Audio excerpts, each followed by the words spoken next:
ప్రభునందు ప్రియమైన దైవ సేవకులకు, సువార్థికులకు, సహోదరులకు మరొకసారి నా హృదయపూర్వక వందనాలు తెలియజేస్తూ ఉన్నాను.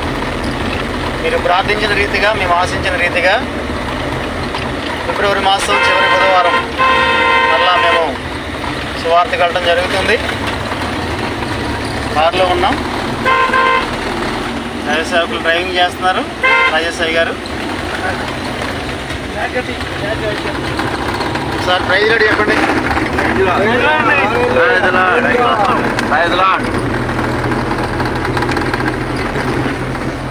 చేయవలసినటువంటి ఒకే ఒక పని, యేసుక్రీస్తు ప్రభు వారిని మీ సొంత రక్షకుడిగా మీరు నమ్మి విశ్వసించటమే. చూడండి, మనుషులమైన మనము పుణ్యం కావాలని, పాపం పోవాలని ఎన్నో ప్రయాసాలు పడుతూ ఉన్నాం. కానీ ఈ ప్రయాసాలనే కూడా మన పాపములు తీసివేయలేవని, మన పాపములు క్షమించబడటానికి అవి ఎలాంటి కారణాలుగా ఉండలేవని ఒకసారి మనం గమనించగలిగితే మనలో